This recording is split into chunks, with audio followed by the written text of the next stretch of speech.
about time. We have technical difficulties today. This is our second Bible in a year because we're trying to catch up when we were out of town. So this is day 94 that we're doing. It's supposed to be April 4th, these verses that we're reading, but it's actually April 10th, my son's birthday. Yesterday was my dad's birthday. Happy birthday, brother. Happy birthday, Eliseo. Yesterday was my dad's birthday. Happy birthday, Daddy. So we'll be reading Deuteronomy chapters 33 and 34, John chapter 19, verses 38 to 42, and John chapter 20, verses 1 to 10. It's so late right now. Yeah, it is. It's very late. We need to start doing these earlier. Maybe like right when you come home from school. That way we won't do this so late at night. Maybe. That would be probably way better. Oh, my eyeballs. We should start that tomorrow. Okay, so we couldn't record in Missouri because it wouldn't let us. Yeah, we couldn't record on our phone unless we had 50 subscribers, and we only have a few. So tell your friends to subscribe so we can go lives on our phone next time. If you guys want us to do the live streams every single day and properly, please subscribe to my channel so that I am able to have so much love and support, and I'm able to record anywhere for y'all guys because I want to give you a lot of entertainment and happiness. Okay, good. So God bless y'all. Okay, Deuteronomy 33, Moses' final blessing on Israel. Now this is the blessing with which Moses, the man of God, blessed the children of Israel before his death. And he said, "The Lord came from Sinai and dawned on me from Seir. He shone forth from Mount Paran, and he came with 10,000 of saints. From his right hand came a fiery law for them. He loves the people. All his saints are in your hand. They sit down at your feet. Everyone receives your words. Moses commanded a law for us, a heritage of the congregation of Jacob, and he was king in Jeshurun. When the leaders of the people were gathered, all the tribes of Israel together, let Reuben live and not die, nor let his men be few. And this he said of Judah, hear, Lord, the voice of Judah, and bring him to his people. Let his hands be sufficient for him, and may you be a help against his enemies. And of Levi he said, let your Thummim and your Urim be with your Holy One. I don't know what that means. Let your Thummim and your Urim be with your Holy One. What's a Thummim and an Urim? You got to look that one up. I'm sorry. I can barely concentrate when I'm so tired. Whom you tested at Massa, and with whom you contended at the waters of Meribah, who says of his father and mother, I have not seen them, nor did he acknowledge his brothers, or know his own children, for they have observed your word and kept your covenant. They shall teach Jacob your judgments and Israel your law. They shall put incense before you and a whole burnt sacrifice on your altar. Bless his substance, Lord, and accept his work, the work of his hands. Strike the loins of those who rise against him and of those who hate him, that they rise not again. Of Benjamin he said, the beloved of the Lord shall dwell in the safety by him, who shelters him all day long, and he shall dwell between his shoulders. And of Joseph he said, blessed of the Lord is his land, with the precious things of heaven, with the dew and the deep lying beneath, with the precious fruits of the sun, with the precious produce of the months, with the best things of the ancient mountains, with the precious things of the everlasting hills, with the precious things of the earth and its fullness, and the favor of him who dwelt in the bush. Let the blessing come on the head of Joseph, and on the crown of the head of him who was separate from his brothers. His glory is like a firstborn bull, and his horns like the horns of the wild ox.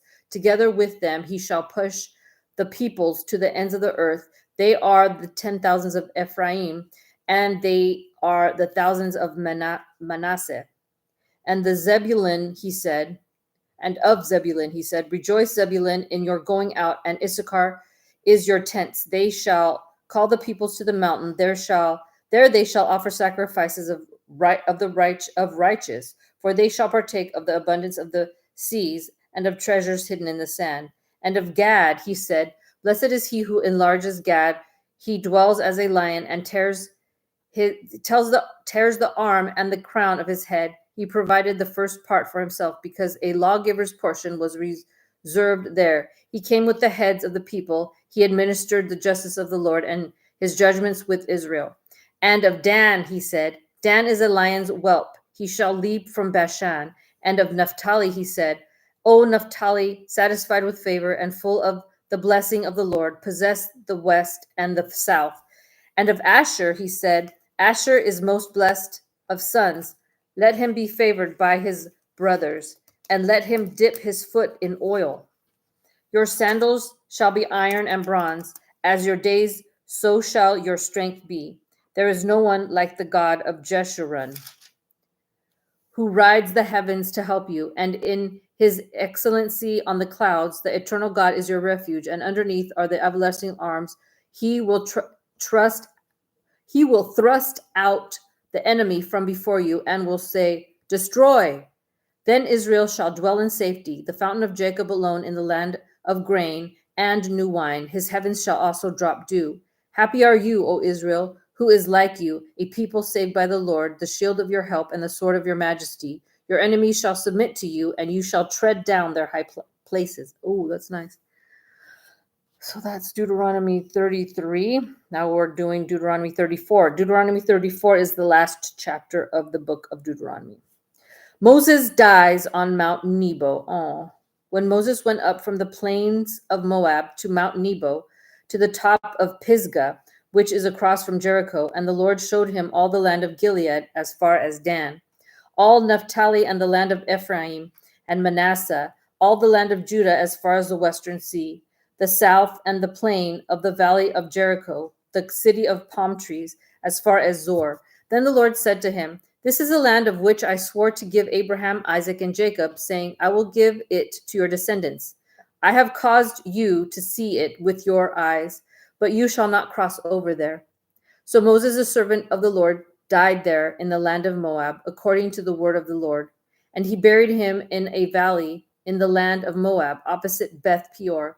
But no one knows his grave to this day. Moses was 120 years old when he died. His eyes were not dim, nor his natural vigor diminished. And the children of Israel wept for Moses in the plains of Moab 30 days. So the days of weeping and mourning for Moses ended. Now Joshua the son of Nun was full of the spirit of wisdom, for Moses had laid his hands on him. So the children of Israel heeded him and did as the Lord had commanded Moses.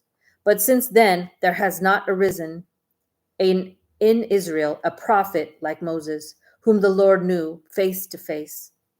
In all the signs and wonders which the Lord sent him to do in the land of Egypt, before Pharaoh, before all his servants, and in all his land, and by all that mighty power and all the great terror which Moses performed in the sight of all Israel. Now John chapter 19.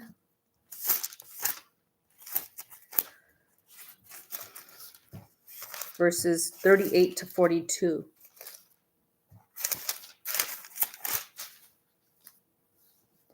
Jesus buried in Joseph's tomb. After this, Joseph of Arimathea, being a disciple of Jesus, but secretly, for fear of the Jews, asked Pilate that he might take away the body of Jesus. And Pilate gave him permission. So he came and took the body of Jesus. And Nicodemus, who at first came to Jesus by night, also came, bringing a mixture of myrrh and aloes, about 100 pounds. Then they took the body of Jesus and bound it in strips of linen with the spices, as the custom of the Jews is to bury. Now, in the place where he was crucified, there was a garden, and in the garden a new tomb in which no one had yet been laid. So there they laid Jesus, because of the Jews' preparation day, for the tomb was nearby. Chapter 20, verses 1 to 10. The empty tomb. Oh, the best part of the whole Bible. Now, the first day of the week, Mary Magdalene went to the tomb early. First day of the week, so Sunday, Easter Sunday, which is coming up, guys, Easter. Now, the first day of the week, Mary Magdalene went to the tomb early. This is John chapter 20. While it was still dark, and saw that the stone had been taken away from the tomb. Then she ran and came to Simon Peter and to the other disciple whom Jesus loved and said to them, "They have taken away the Lord out of the tomb, and we do not know where they have laid him." Peter therefore went out, and the other disciple, and were going to the tomb. So they both ran together, and the other disciple outran Peter and came to the tomb first. And he, stooping down and looking in, saw the linen cloths lying there, yet he did not go in. Then Simon Peter came following him and went into the tomb, and he saw the linen cloths lying there, and the handkerchief that had been around his head, not lying with the linen cloths, but folded together in a place by itself. Then the other disciple who came to the tomb first went in also, and he saw and believed. For as yet they did not know the scripture that he must rise again from the dead. Then the disciples went away again to their own homes. Crazy. That's the end of day 94, guys. We'll see you next time. God bless.